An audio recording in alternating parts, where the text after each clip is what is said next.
Welcome to the 4T podcast. My name's Austin. I'm Brian. And today we are going to talk about visas. And immigration. Yes. The DMV of Japan. Woo! So, we're going to start off with the different kind of visas that there are in Japan that you can get. So, I know that there are student visas for people coming to study in Japan, or who are foreign people coming to Japan to study. There are holiday visas coming for less than 3 months, just as tourist. No, there's tourist visa, and I think that's tourist visa. Tourist visa, and it depends on which country you're from too.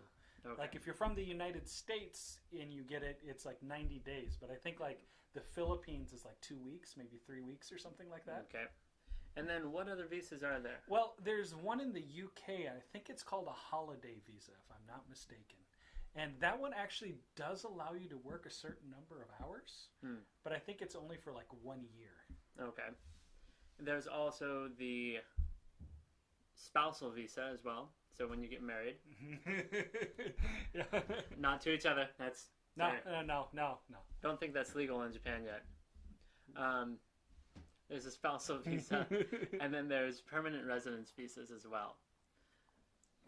So, and then there's your work visa, which before we got married to our separate partners, when we came to Japan, we both had to come on a work visa. Yes.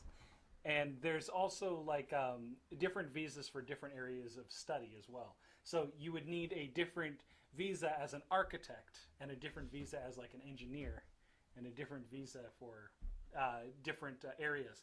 And I think for Eikaiwa teachers, they have a work visa, but they have to have a work visa in humanities instead of public service. That sounds correct. Yeah. There's I know that when you come to Japan, that usually if you come with a company, they'll have this visa already set up for you. Or if you come to Japan on a not so reputable company like I did, they will say you come as a tourist, and then we'll switch it 2 weeks after you've been here. And they've actually changed the law now so that it's very difficult to do that, and basically you can't do that. Yeah, which is a good thing because in Eikaiwa and dispatch companies, there is a system where they have positions available, but they're not always actually real. So when you come and you're on your tourist visa, if you have no job, you're kind of SOL. Yeah. With the new changes in the laws, it makes it a little easier. Yep. Which is very good. Yep. So there are a lot of different kinds of visas, but how do you get the visas? Well, that's a very convoluted process and requires a lot of paperwork, bureaucracy, and searching online, actually. Yeah, the main word to remember, the main phrase to remember in Japan is red tape. A lot of it. Yes, lots of red tape. Yeah. So the first thing that you need to do if you want to get a visa is you need to find employment in Japan first. Yeah, this will be commonly shown as a sponsor. Yeah. In the visa contract. So you need to find a sponsor to sponsor you to come. Right. And usually once you have a sponsor, they will, the next thing you need to do is you need to get an application to give to the Japanese embassy of your country. You're not sending it to Japan, you're sending it to the Japanese embassy inside your country. So if you're from like the US like we are, you'd have to send it to the Japanese embassy inside the United States.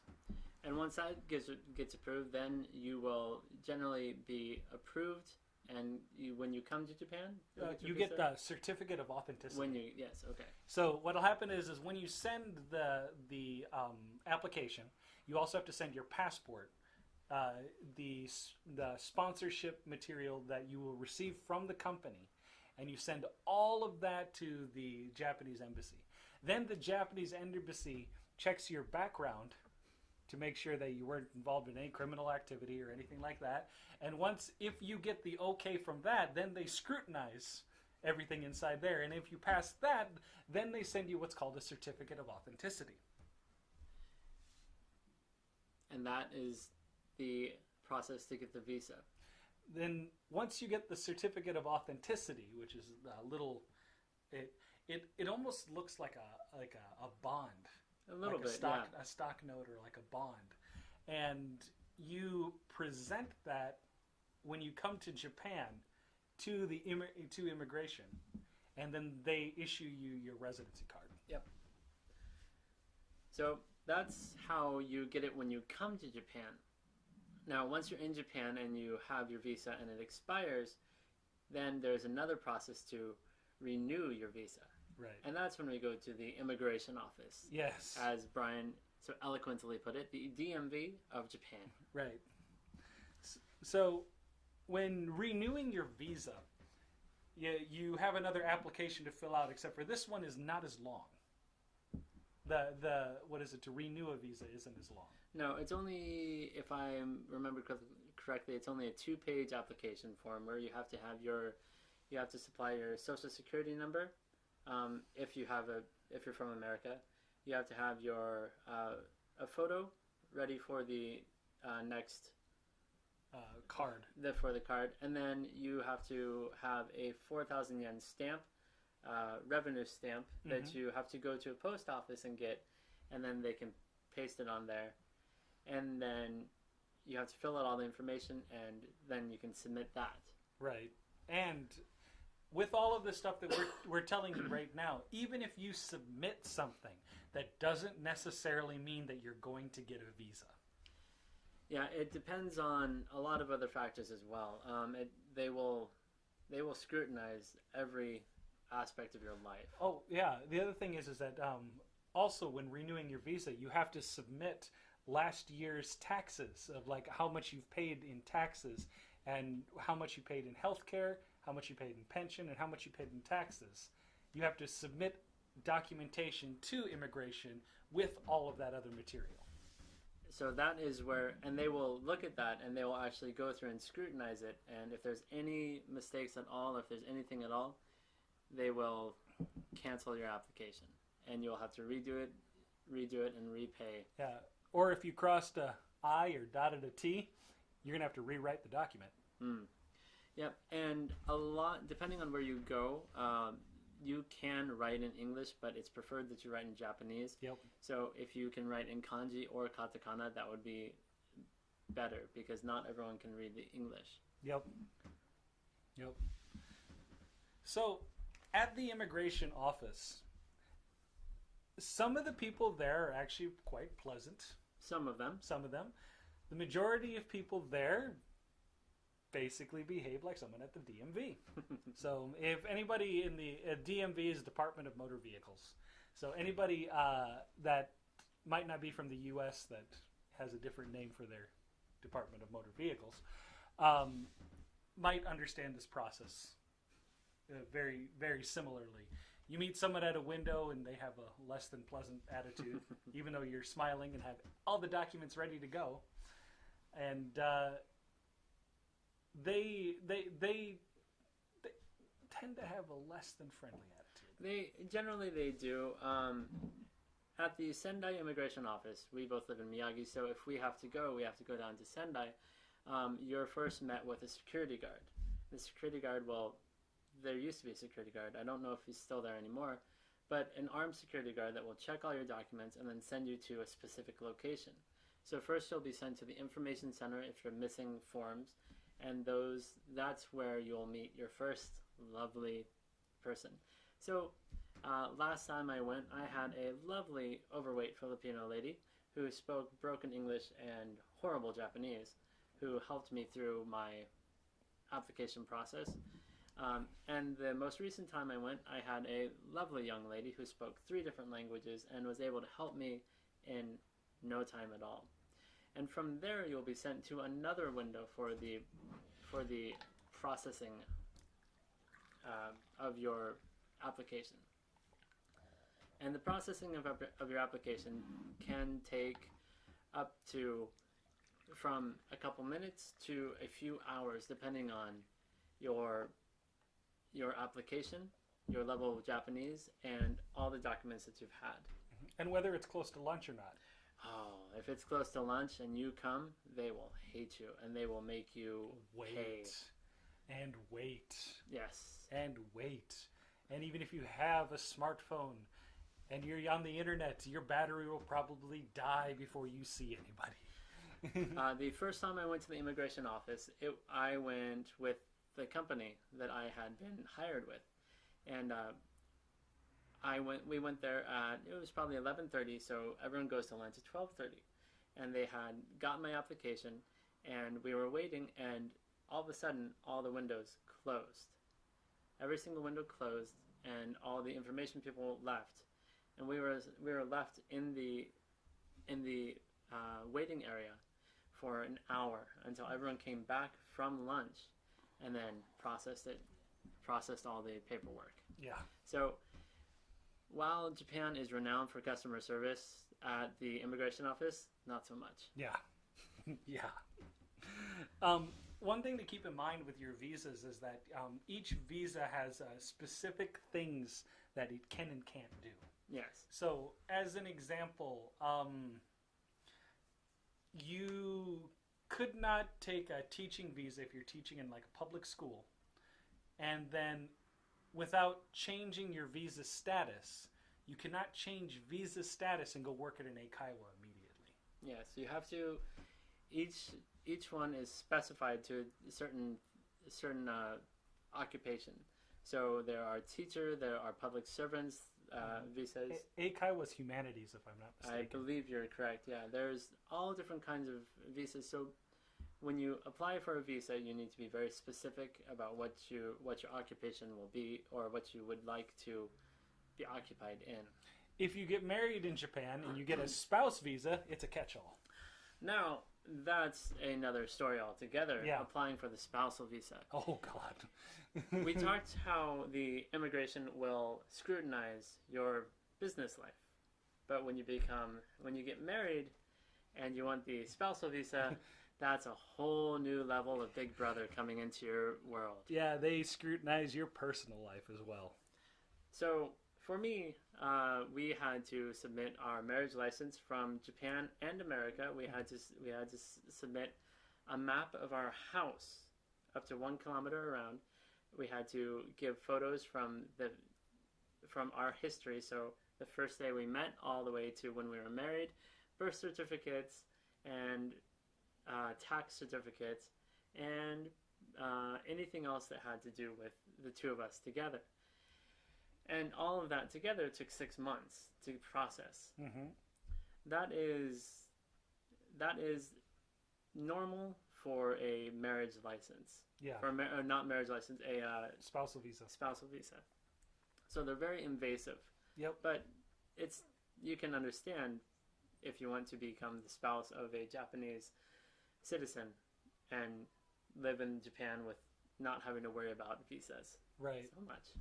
And the other thing is that once you finish getting your spousal visa, unless you did something really horrible, or you like just stop paying taxes entirely or whatnot, you're pretty much guaranteed to get a re-up for a spousal visa. Pretty much, yes. Yeah, so like if you submit the documents and whatnot, you're just they will just look at it and go, huh, okay, sign, good.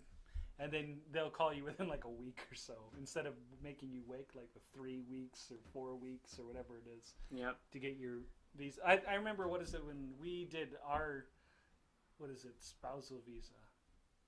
It didn't take very long. Yeah, for us it took a little bit longer. I'm not sure why, but we had to submit them and wait for at least 6 months until everything was finished, and we got everything back. Mm-hmm. Now, one thing, once you've lived in Japan for a certain amount of time, once you've been married for a certain amount of time, then you can apply for something else called the Ejuken. And so, what the Ejuken is, the spousal visa is you are the spouse of a Japanese citizen, and they're pretty much, think of them as your sponsor.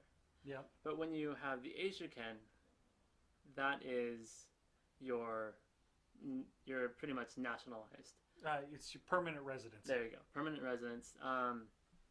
And so at that point, you could get divorced, and it wouldn't matter. Yeah. You could still stay in Japan and have a job and not need a sponsor or not need to be employed. The other thing is that like try owning. I think you have to have age you can in order to own property in Japan. That's correct. And you also have to have age you can to get a credit card in Japan. You have to have an age you can to get all of this stuff.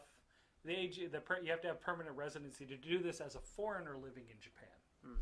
So, as an example, like the house right now that we're filming this in it's technically my wife's house. Like she bought and paid for it. Like my name is on it, but it was all she had to sign everything. She had to put her stamp on everything for that.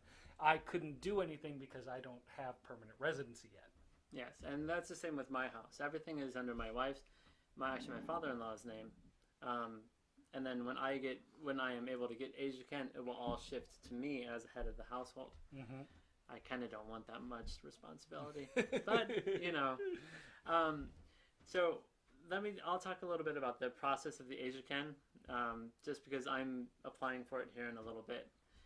So you have to go through the different steps in order to get age Japan first. You have to get your visa, then your spousal visa, then you can get age Japan. For age Japan, a couple years back, you would have to have stayed in Japan for 10 years and been married for 5 years.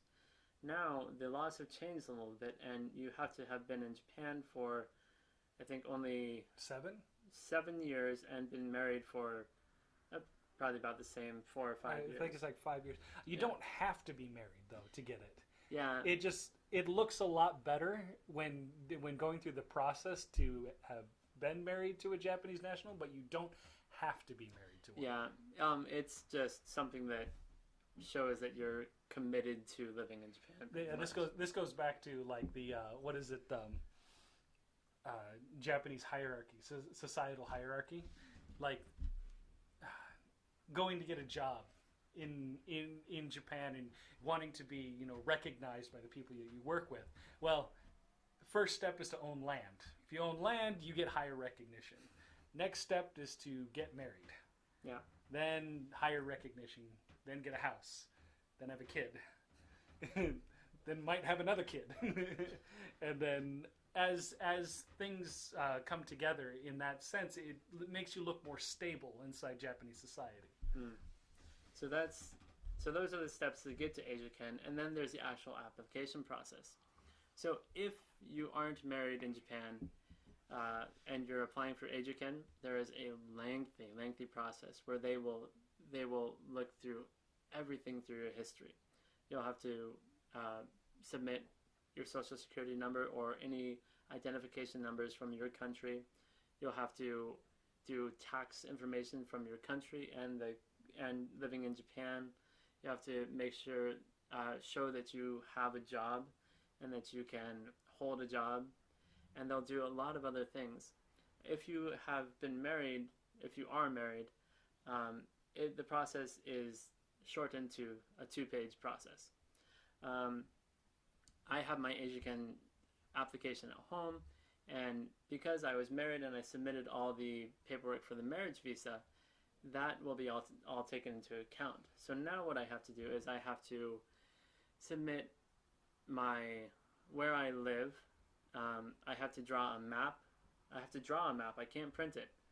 Hand to draw a map of up to 1 kilometer around my house, everything that's there, and then I have to fill out paperwork of everyone who lives, all my family members who live in America and all my family members who live in Japan, as well as their occupation, their age, their sex, everything.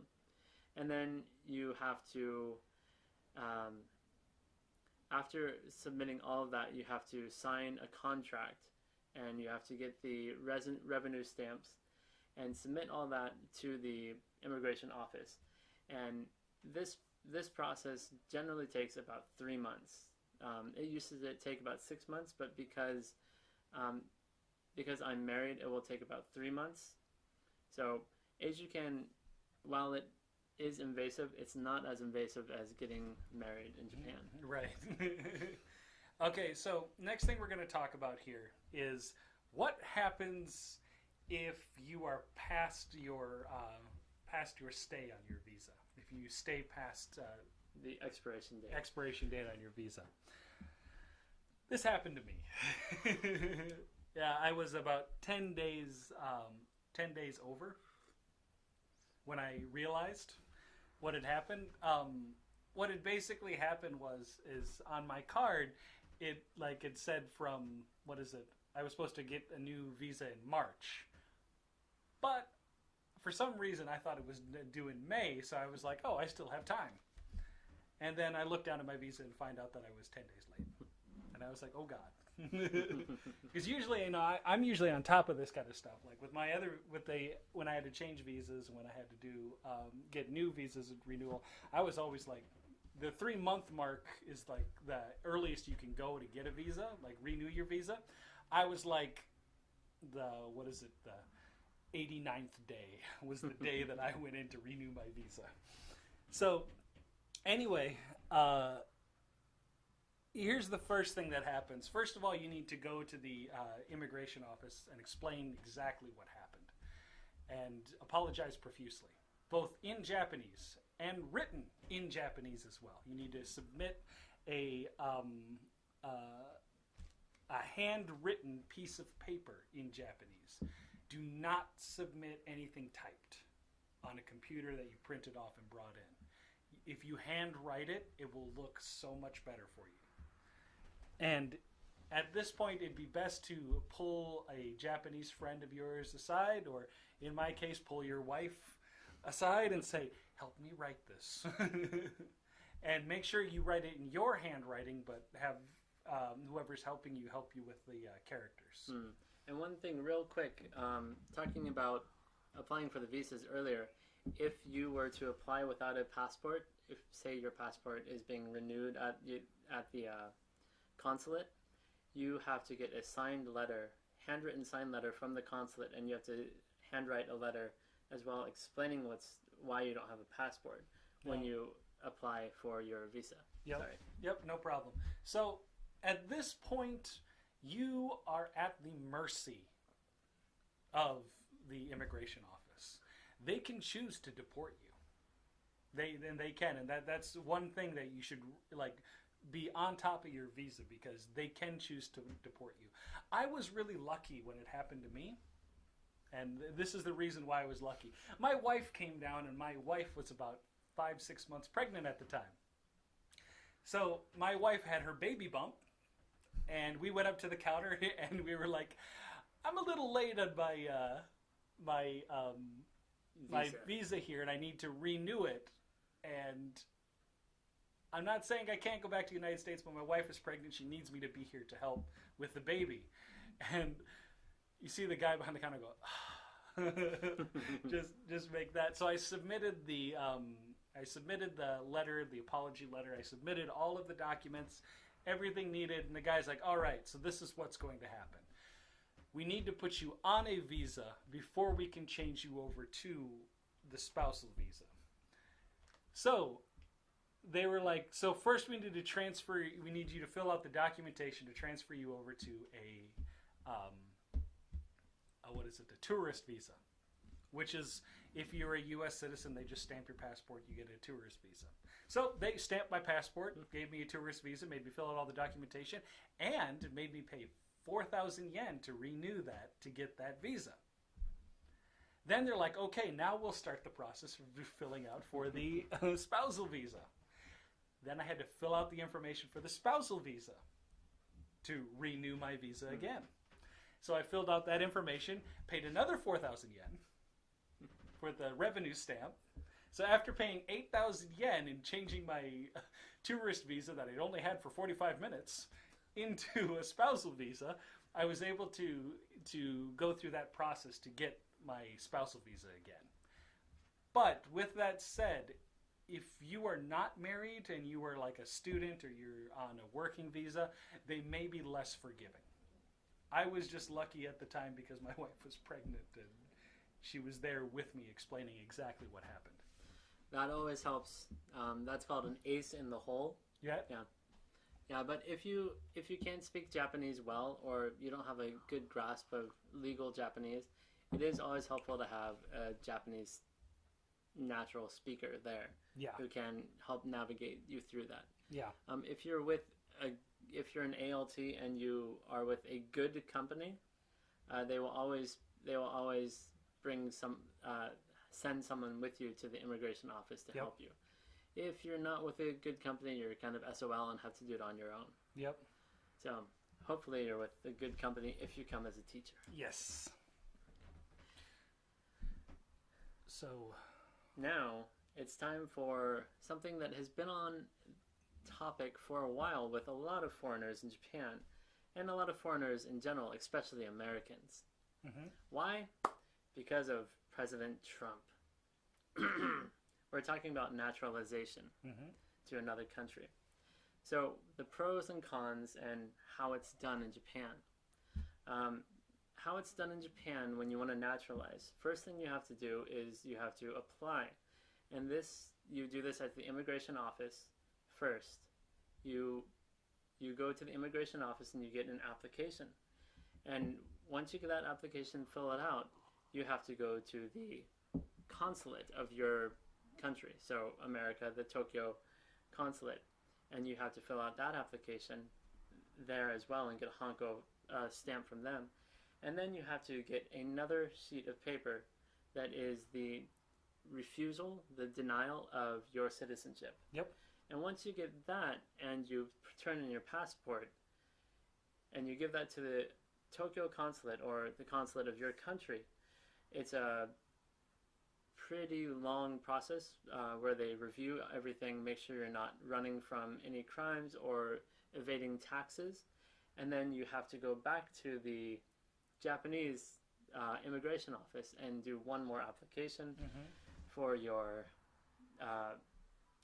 Japanese citizenship, at which point you have to take a Japanese language test and pass some lengthy interviews to prove that you... Isn't it like the JLPT, the Japanese Language Proficiency Test? Isn't it like you have to have like a JLPT 1 level in order to naturalize? You have to have, I believe it is, you have to have a JLPT 1 level or the equivalent. You have to be able to read, write, and speak Japanese. And understand as well.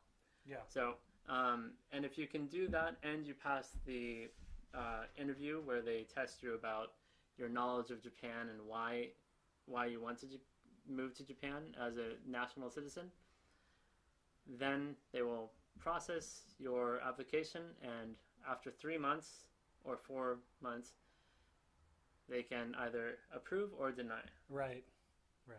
One thing to keep in mind is that if you're thinking about naturalizing, there are a few things to